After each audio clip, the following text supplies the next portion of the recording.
Mr. Adams asked if I would lead in prayer, and so yesterday Father Andrew shared a thought from Dr. Mildred Jefferson, and it was that every life has value, worth, and dignity. And I looked up Mildred Jefferson yesterday because I was curious about her, and apparently there's a scholarship called the Trailblazers Scholarship, and I want to read the caption, and it said, the Trailblazers, the unconventional creatives, the ones who break away from the ordinary to lead the fight to affirm the dignity of all humans.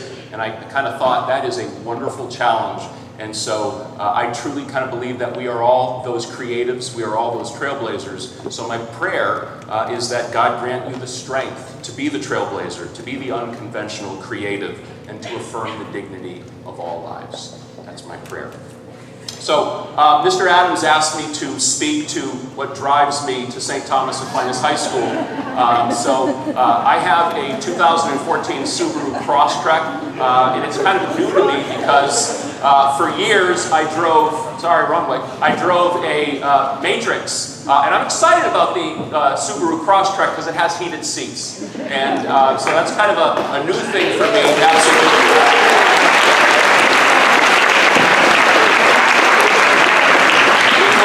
We'll see how that goes this year. There's a poem, and first of all, apologies to my friends in the English department. With my interpretation of poetry, my philosophy is quite simple: never let reality get in the way of what I think. So here goes. There's a poem called Ode on a Grecian Urn by John Keats, and the last line, or close to the last line, says something like, beauty is truth, truth, beauty, that is all you know on earth and all you need to know. And that, for as long as I can remember, that idea has driven me. The idea that everything and everybody has a truth. And when you find that truth, and you find that true essence, that's where beauty lies. And it's really been something that I've tried to constantly be thinking about, what is truth? And when you find that truth, that is where beauty lies. So, for example, right now you are sitting here and I am talking and you are seeing me and you are hearing me and you are kind of aware of the world around you, and all of that information is being processed by parts of your body. And so you have this area called your inner ear, and there's a little cochlea in that little inner ear, and there's a little membrane that beats back and forth every time I say something. And those little waves are transferred into like a liquid wave that travels into that little middle area in your ear. And in that little area, you've got cells called hair cells.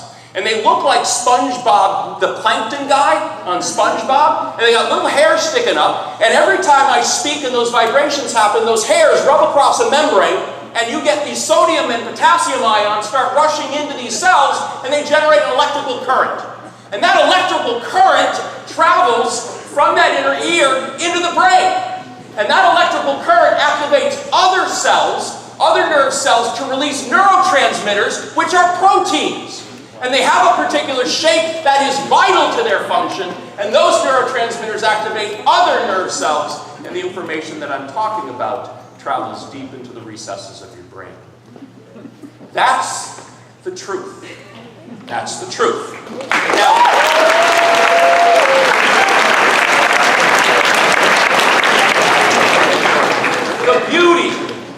the beauty comes from the fact that all of that electrical information traveling deep into the recesses of your brain develop emotions, like a sense of wonder and a sense of awe, a sense of calm. You can hear music and be moved to tears.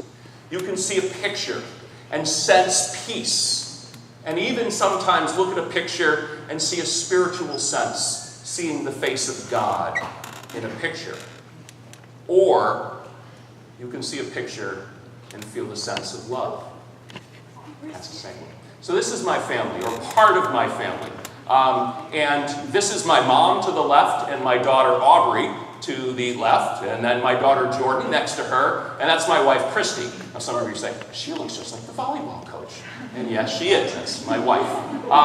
And I will simply say this about my wife. I hope in your lifetime you find someone who encourages you to find your truth, who accepts your truth, and who is willing to take part in your truth. Because if you do, that is a beautiful thing.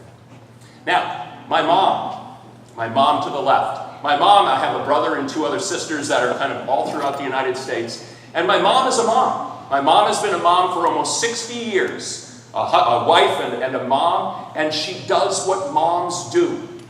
That's her truth. She does what moms do. And I will say this, and I can't speak much about my mom. Words cannot describe the beauty of a mom. I'll just leave it at that. My daughter Aubrey attended St. Thomas and graduated in 2005. And she works at Liberty Mutual by day, and my daughter is a mom. She is a wife. That's my grandson Nolan, and I just calculated that Nolan, hopefully, Mr. Collins or admissions committee, will be the first acceptance of the class of 2032. We'll see. But anyway, there's Nolan. But my daughter is a mom. And I sit back and I am so proud when I watch her share compassion and love and wisdom with her child, with my son-in-law, and with all the people she engages with. That's her truth. And when you sit back and watch this, you see such a beautiful thing. My daughter Jordan graduated from St. Thomas in 2007. And she also works at Liberty Mutual. Now, my daughter Jordan kind of took a different pathway, and her truth is around music. She absolutely is in love with music. She plays bass in a band, a local band, shameless plug, but when she writes music and she performs music, you truly see her joy come out. You see her truth in all that she does. Again, shameless plug, her band is called Rick Rude, and it was voted Band of the Year in the Seacoast last year, and her latest album, Make Mine Tuesdays, was Album of the Year. So, if you get a chance to see Rick Rude, I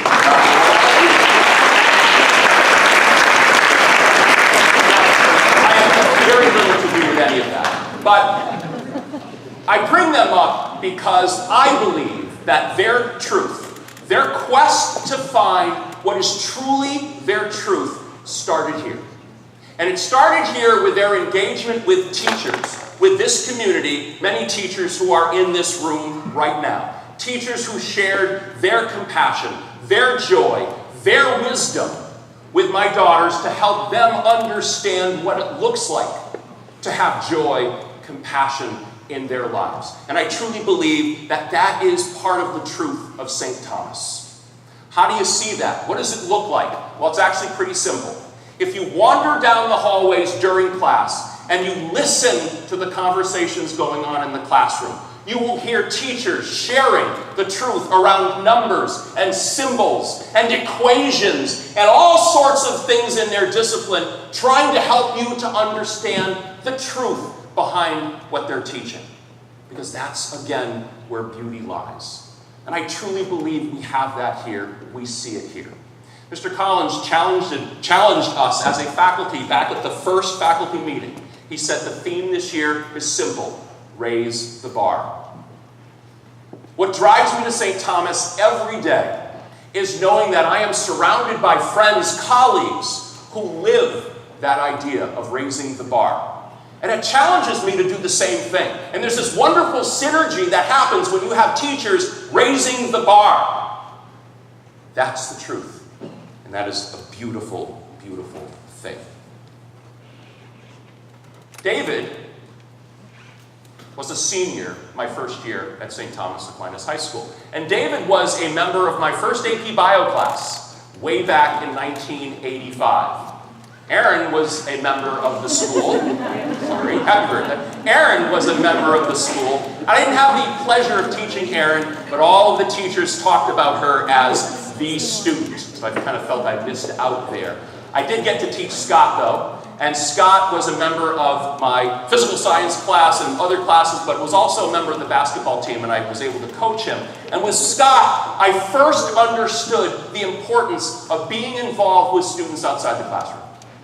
Because I really got to know Scott well. He's a wonderful, wonderful human being. Also in 1985, the junior class, there was Alan. There was Tom. There was Stephanie. And there was Sharon. Members of the junior class. Sophomore class, there was Paul. Now, sophomores are kind of special because I taught all the sophomores, but I also coached my first year JV football, JV basketball, and JV baseball. So I got to truly kind of get to see these people. So there's Paul, there's Kathy, there's Tammy. Freshman, that's Kenny. Freshman, Kenny, and Keith, and Jen. So these were students that roamed the hallways of St. Thomas in 1985 as I'm trying to figure all of this out, experiencing St. Thomas Aquinas for the first time. Now, I show you this picture. I have to show you this picture. Now, they were not students here in 1985, but they were students kind of close in 1985. That's Jen and Reno.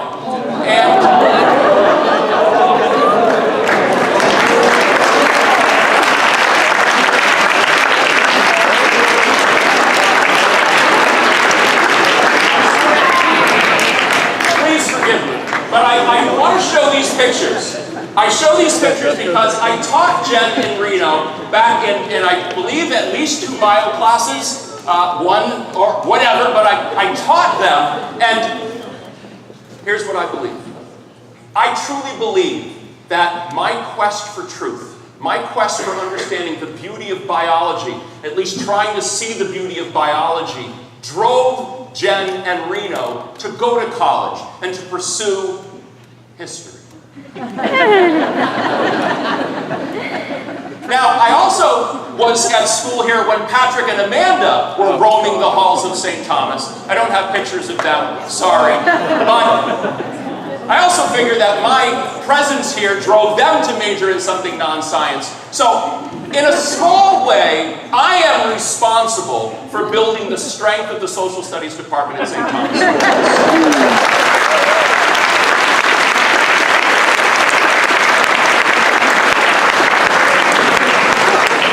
To that, you are welcome.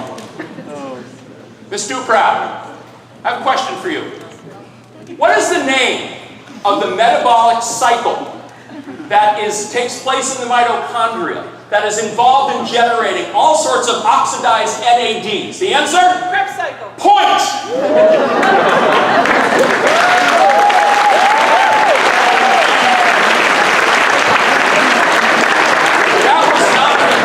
But Jen always says, Ron, I don't remember anything you taught except you screamed Krebs cycle. And so, whatever. However it works, it works. I show you those pictures because those pictures were students, and they are now parents. They are now people who have sent or are sending their children to St. Thomas Aquinas High School.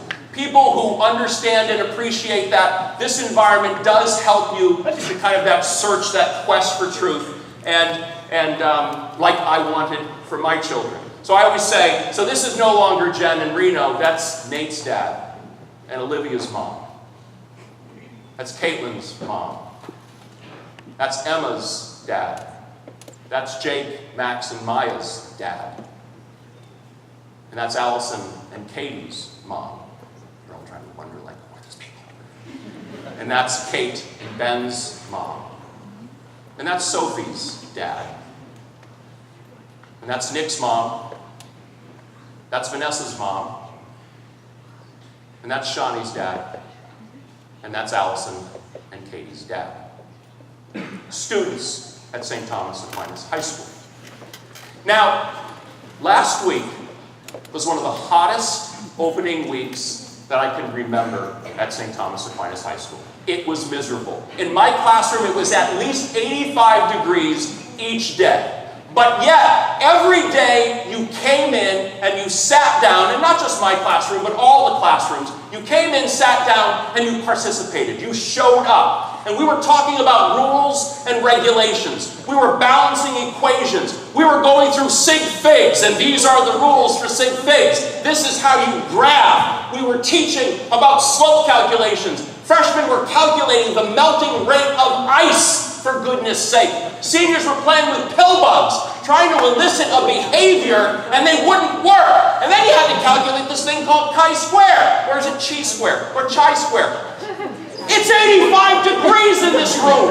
Who really cares?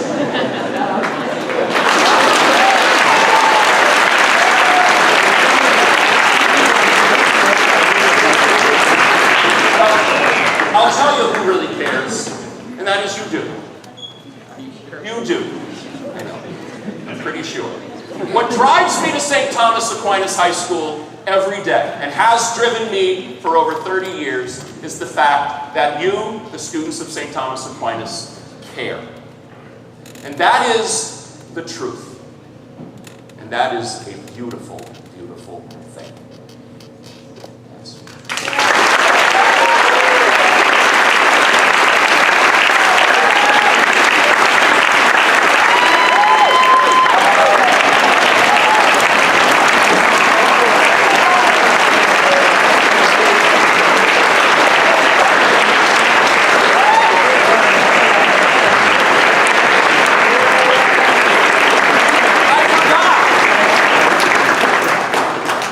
That's Brooke's dad, sorry. And that's Kieran's mom. And that's Michelle's dad. Sorry about that. Yeah.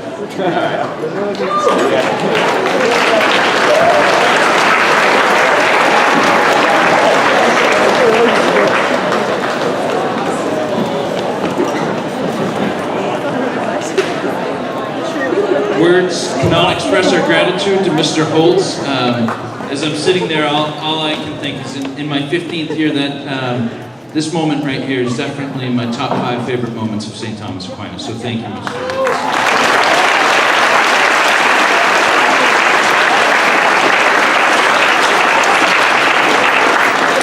Just to note, we want to thank you for your patience, and as we're trying